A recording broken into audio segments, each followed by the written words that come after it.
guys, what's up? Balik lagi di Zoo Channel. Kali ini mau bahas sebuah alur cerita film Astro Boy yang dirilis di tahun 2009. Film berlatar belakang Metro City, bercerita tentang robot yang memiliki kekuatan luar biasa, serta diciptakan wajahnya mirip sekali dengan sang anak yang telah tiada. Ternyata karena sukses di film ini, Astro Boy sendiri ada gamenya loh guys, yaitu terdapat game di Wii, PlayStation, dan juga Nintendo. Wah, pasti kalian makin penasaran kan? Ya udah, daripada berlama-lama, mending kita langsung ke inti filmnya.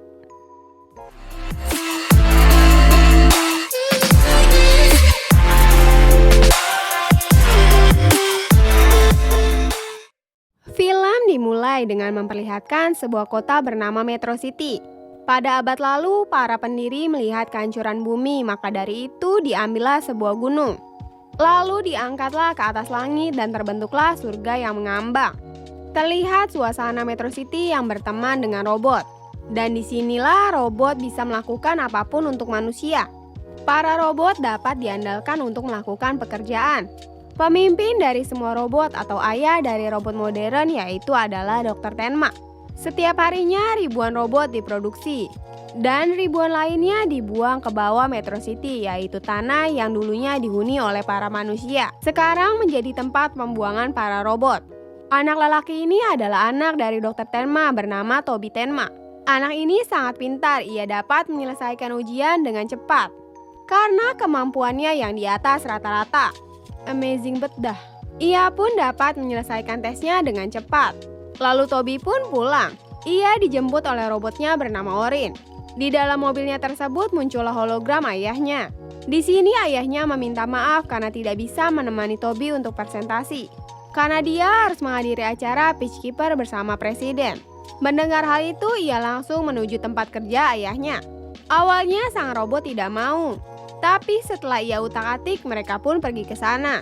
Sesampainya di sana terlihat presiden dan ayahnya.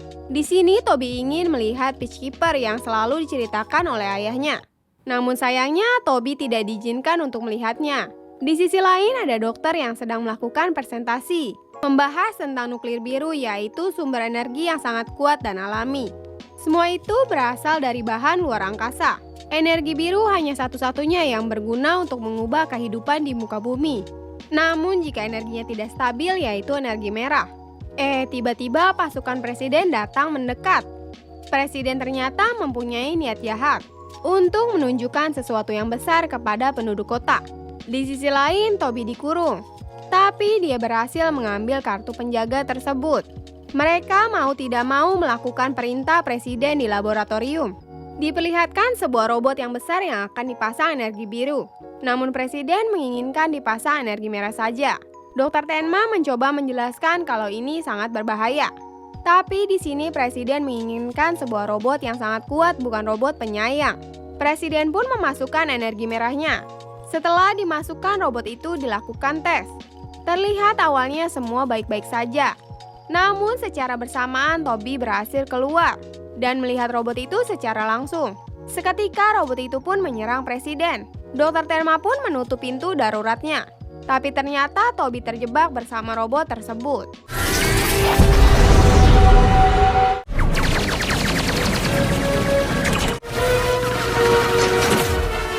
Dokter itu pun melawan robot dengan kabelnya, hingga membuat robot itu terlempar.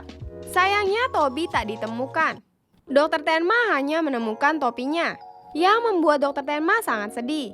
Besokan harinya tiba, dia mencoba membuat robot seperti Toby, dengan menaruh selai rambut milik Toby, yang dimana akan membuat semua ingatan Toby akan tertanam di robot tersebut.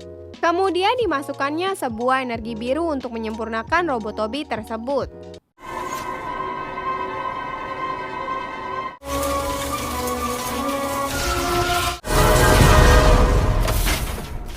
Tak lama kemudian Toby sadar, juga mulai memanggilnya ayah dan membawanya pulang. Besoknya tiba, terlihat Toby baru bangun tidur. Ayahnya yang masih trauma pun memeluknya. Toby tidak sadar bahwa dirinya adalah sebuah robot. Orin mengetahui bahwa Toby sekarang adalah sebuah robot. Di sini ayahnya meminta Toby untuk terus bersamanya. Dan sekarang dia akan belajar di rumah bersama ayahnya. Setelah itu ayahnya meminta Toby membaca kembali buku yang dulu sering ayah bacakan untuknya. Tetapi yang terjadi, Toby malah merusak buku itu, yang membuat ayahnya semakin sedih. Ayahnya pun makin memarahi Orin yang memakai topi Toby. Toby pun keluar. Di dalam kamarnya, di sini dia mulai merasa aneh pada dirinya. Dia bisa mendengar suara robot. Karena penasaran, dia mendekati robot itu. Tapi sayangnya dia malah terjatuh dari luar apartemennya. Hang on, buddy, we're coming. We're coming. Ah, that's too pretty for me. Toby kaget melihat dirinya bisa terbang.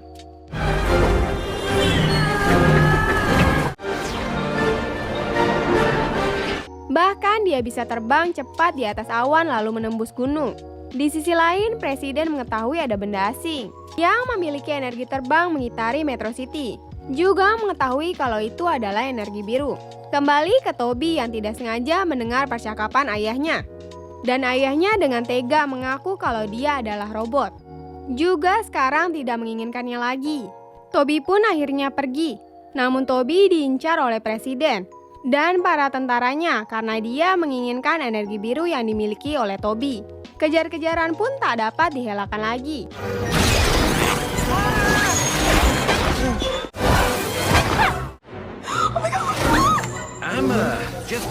Karena Toby yang susah ditangkap, di sini Presiden memerintahkan untuk Toby ditembak.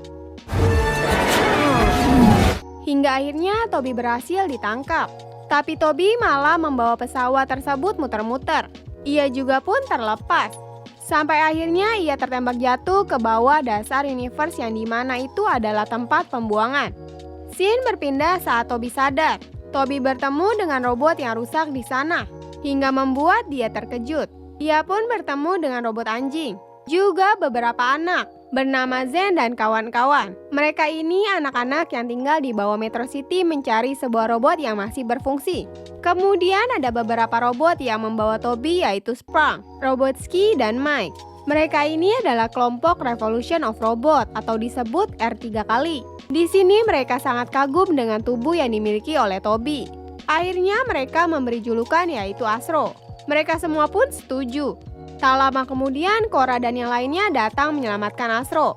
Astro pun berhasil membujuk robot itu kalau dia sebenarnya menyamar. Mereka semua pun pergi. Di sisi lain, Presiden dan para tentara menemui Dr. Tenma yang minta untuk mengambil energi biru yang ada di dalam tubuh Toby. Lalu di sini Dr. Tenma mengizinkan Presiden untuk membawa kembali Toby ke tempat tinggal mereka. Jika kembali, maka akan dinonaktifkan. Berpindah di Astro. Mereka mulai masuk ke dalam rumah, ternyata banyak anak-anak yang bermain di sana. Lalu di sana dia bertemu dengan Hem-Ek.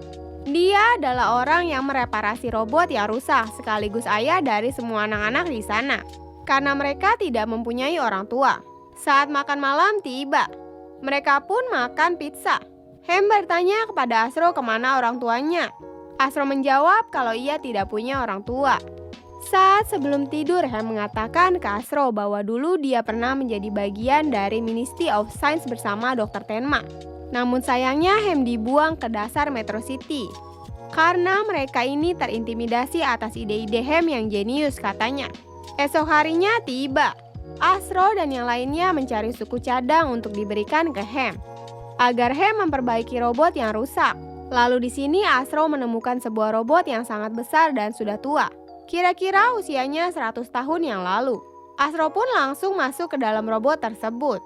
Ternyata robot ini bernama Zog. Kemudian di sini Astro mencoba memperbaiki robot itu dengan dibantu energi birunya.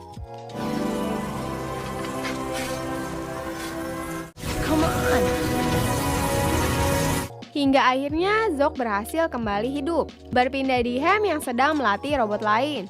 Seketika Zog datang menginjak robot tersebut, sampai membuat Hem kaget-kaget. Ternyata Astro juga yang lainnya membawa ke Hem. Hem yang merasa curiga pun mencoba mengecek Zog dengan alat cek tenaga robot. Secara tak sengaja mengarah ke Astro. Dan disinilah Hem diam-diam tahu bahwa Astro adalah sebuah robot. Lalu Astro dan yang lainnya membersihkan badan Zog dan mendesainnya menjadi indah.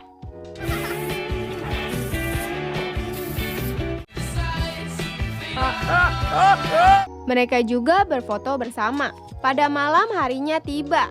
Astro yang melihat telepon milik orang lain yang sedang rusak pun mencoba memperbaikinya dengan energi biru. Setelah memperbaikinya, Cora mencoba menelpon orang tuanya. Di sini dia mengaku bahwa dia berasal dari Metro City. Astro juga ingin mengatakan sejujurnya di sini, tapi sayangnya dia tidak bisa mengatakannya. Berpindah di besoknya yang ada pertunjukan robot, di mana ini adalah pertarungan antar robot, hingga salah satu robot akan hancur. Saat sampai bengkel, Astro mencoba menanyakan kenapa harus ada pertandingan robot. Terlihat di sini Ham tidak menyayangi robot sama sekali. Dia hanya memanfaatkan robot yang diperbaiki untuk bertarung. Lalu Ham yang mengetahui Astro adalah robot, ia pun menyetrum hingga tergeletak. Astro pun tidak bisa bergerak. Saat terbangun, Astro berada di arena pertarungan, yang dimana dia akan melawan para robot.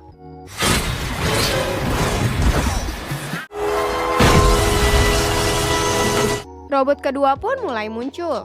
Awalnya robot ini imut, ternyata robot ini adalah robot penghancur. Namun Astro Boy berhasil mengalahkannya. Sampai datanglah semua robot untuk mengalahkan Astro. Kemudian datanglah para R3 mencoba membantu Astro. Namun mereka tidak bisa melawan. Mereka malah terlempar. Astro pun mencoba melawannya.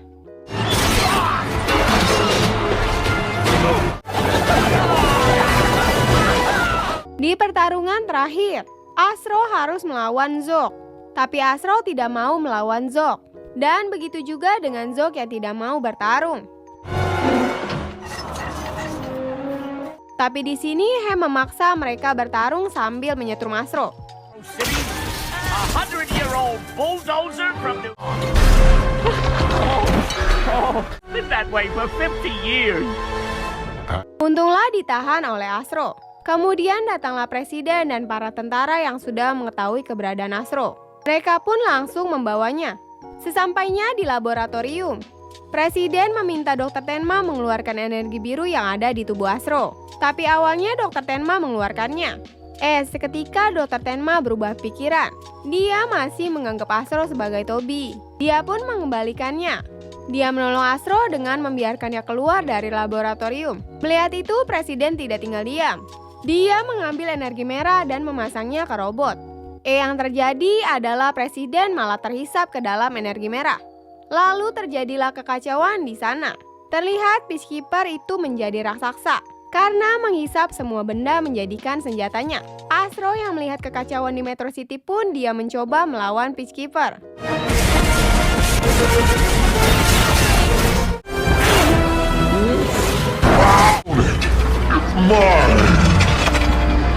Namun data yang dimiliki Astro tidak mempan melawan Peacekeeper. Hingga akhirnya datang Cora dan yang lainnya membantu Astro.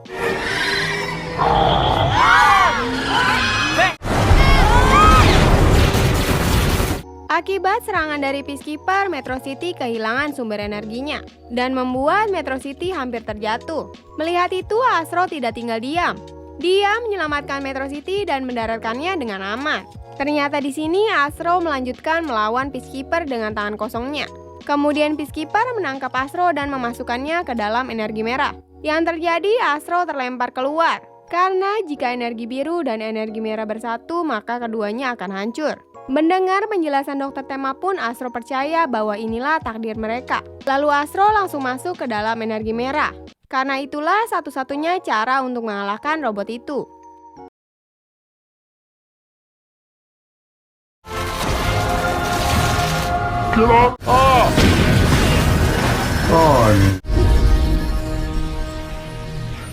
Hingga akhirnya Peacekeeper musnah dan Astro mengorbankan dirinya untuk menyelamatkan Metro City.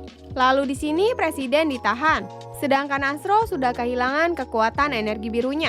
Semua orang di Metro City juga memandang aneh Cora dan teman-temannya. Lalu Zog datang, ternyata Zog masih memiliki energi biru yang sebelumnya diberikan oleh Astro. Kemudian dia membagi energi biru itu kepada Astro. Dad, Cora. Hingga akhirnya Astro hidup kembali dan sekarang dia menjadi pahlawan. Semua orang mengetahui perjuangan Astro. Di sisi lain, Cora bertemu kembali dengan orang tuanya. Ayahnya Astro pun mengambil cuti, juga mengizinkan Orin untuk kencan. Seketika datanglah monster baru yang menyerang Metro City. Astro pun bersiap untuk melawan alien tersebut. Dan film pun tamat cuy. So guys, menurut kalian film Astro Boy 2009-nya gimana? Pesan yang bisa kita ambil bahwa manusia pada dasarnya memiliki hati. Bahkan robot pun memiliki hati. Astro Boy bisa hidup berdampingan dengan manusia. Maka guys, jangan jadi manusia yang gak punya hati. Menurut kalian seru gak sih kalau kita hidup berdampingan dengan robot? Komen di kolom komentar ya guys. Ya udah, Miminzu Channel pamit dulu and sampai jumpa lagi di film selanjutnya. Keep healthy, Jane.